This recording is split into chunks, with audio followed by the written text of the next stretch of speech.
জামিয়া খাইৰিয়া পৰমাই ভেটি মাদ্ৰাছাৰ উদ্যোগত 23 দিনীয়া কাৰ্যসূচীৰে বিশুদ্ধ কোৰাণ শিক্ষা, দীনী মাছাইল আৰু ইছলামিক জ্ঞান আহৰণৰ বাবে প্ৰশিক্ষণ শিবিৰৰ আয়োজন কৰা হৈছে। এইবাৰ হাইস্কুল শিক্ষান্ত পৰীক্ষা আৰু উচ্চতৰ মাধ্যমিক চূড়ান্ত পৰীক্ষাত অৱতীৰ্ণ হোৱা ছাত্ৰসকলৰ বাবে এটি সুখবৰ। অহাকালি অৰ্থাৎ 5 মাৰ্চৰ পৰা 28 মাৰ্চলৈকে জামিয়া খাইৰিয়া পৰমাই ভেটি মাদ্ৰাছাৰ উদ্যোগত 23 দিনীয়া কাৰ্যসূচীৰে বিশুদ্ধ কোৰাণ শিক্ষা, দীনী মাছাইল আৰু ইছলামিক জ্ঞান আহৰণৰ বাবে এক বিশেষ প্ৰশিক্ষণ শিবিৰৰ আয়োজন কৰা হৈছে। পৰমাই ভেটি জামিয়া খাইৰিয়া পৰমাই ভেটি মাদ্ৰাছাৰ এই ব্যতিক্ৰমী পদক্ষেপত বিশেষকৈ পৰীক্ষাৰ্থীসকল উপকৃত হ'ব পাৰিব। ইছলামিক জ্ঞান আহৰণৰ বাবে আপুনিও যোগাযোগ কৰক 6395499347 ফোন নম্বৰত। টুকটুকিৰ পৰা জালালুদ্দিন আহমেদৰ ৰিপৰ্ট বটদ্ৰা লাইভ। আমাৰ এই প্ৰশিক্ষণ শিবিৰ অহা 5 তাৰিখৰ পৰা আৰম্ভ হ'ব 28 তাৰিখলৈকে ঈদ উল ফিতৰৰ আগলৈকে, আৰু সম্পূৰ্ণ 23 দিনীয়া এই কৰ্মশালা প্ৰশিক্ষণ শিবিৰ চলিব। যিসকল মেট্ৰিক পৰীক্ষাত অৱতীৰ্ণ হৈছে, মেট্ৰিক পৰীক্ষাৰ্থীসকলে 5 তাৰিখৰ পৰা ইয়াত অংশগ্ৰহণ কৰিব পাৰিব, আৰু হায়াৰ ছেকেণ্ডেৰী যিসকল পৰীক্ষাৰ্থী সেইসকলে পিছত আহিলেও অংশগ্ৰহণ হ'ব। তিনিটা পৰ্যায়ত আমাৰ প্ৰশিক্ষণখিনি হৈ যাব। 2-3টা স্লেপত হ'ব, যে আগত জইন কৰা আৰু পিছত জইন কৰা, তৃতীয় পৰ্যায়ত জইন কৰা, প্ৰথম, দ্বিতীয়, তৃতীয় তেনেকৈ হ'ব। গতিকে দেৰিকৈ অহাসকলৰ কাৰণে অসুবিধা নহয়।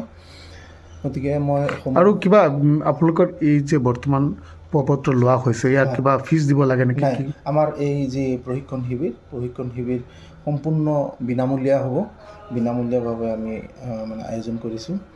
গতিকে সমূহ অভিভাৱকসকলক অনুৰোধ জনাওঁ যে নিজৰ ছাত্ৰক, নিজৰ ল'ৰা ছোৱালীক দুনিয়াবী শিক্ষাৰ লগত দীনী শিক্ষাৰে শিক্ষিত কৰক।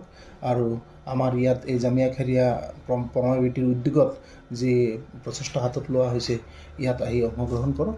যদি কাৰোবাৰ বেলেগত সুবিধা আছে, অন্যান্য মাদ্ৰাছাত বা অন্যান্য তৰফৰ পৰা সুবিধা আছে, তাতে মোটামুটি আমাৰ দুনিয়াবী শিক্ষাৰ লগত আখিৰাতৰ শিক্ষাৰে শিক্ষিত হওক, তাৰে কামনা কৰিছোঁ।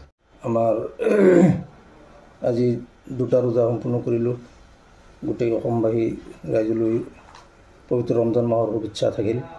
ইয়াৰ লগে লগে আমি এটা মাদ্ৰাছা কৰ্তৃপক্ষ আমি বিশেষ ব্যতিক্ৰমী চিন্তা কৰিছিলোঁ যে আমাৰ যিসকল ছাত্ৰ মেট্ৰিক, হায়াৰ ছেকেণ্ডেৰী এইবাৰ দি পেলাই যি সময়খিনি হাতত থাকিব ৰিজাল্টলৈকে, এই সময়খিনি যাতে সিহঁতৰ নষ্ট নহয়, অনে বনে যাতে সময়খিনি অপচয় নকৰে, তাৰ কাৰণে আমাৰ মাদ্ৰাছা কৰ্তৃপক্ষই এটা বিশেষ 23 দিনীয়া এটা কাৰ্যসূচী হাতত লৈ পদক্ষেপ গ্ৰহণ কৰিছে, যে ইয়াত কমচে কম যিসকল ছাত্ৰই আমাৰ কোৰাণ শুদ্ধকৈ পঢ়িব নোৱাৰে, যাতে কোৰাণখন নাজেৰা ভালকৈ পঢ়িব পাৰে এইটো, আৰু কমচে কম 10টামান চূৰা যাতে নমাজত পঢ়িব পাৰে, মুখস্থ কৰাৰ ব্যৱস্থা কৰা হৈছে। আৰু 40টা সৰু সৰু হাদিছ, নিত্য প্ৰয়োজনীয় হাদিছ মুখস্থ কৰা অৰ্থ হ'ব বুলি ভাবিছোঁ। আৰু ইয়াৰ লগতে নিত্য প্ৰয়োজনীয় যিবিলাক মাছলা মাছাইল দীনী, এইবিলাক যাতে আমি নমাজ ৰোজাৰ যিবিলাক মাছাইল আছে, এইখিনি প্ৰাথমিক জ্ঞানখিনি দি তেখেতসকলৰ যাতে ভৱিষ্যতত দিন আৰু দুনিয়া দুয়োটাই লৈ চলিব পাৰে, এইখিনি আমাৰ সহায় কৰিছোঁ আমাৰ মাদ্ৰাছাবোৰ। আপোনালোকৰ সকলোৰে সহযোগিতা আৰু সহানুভূতিতা কামনা কৰি মই এইখিনি আশা ৰাখিছোঁ ৰাইজলৈ।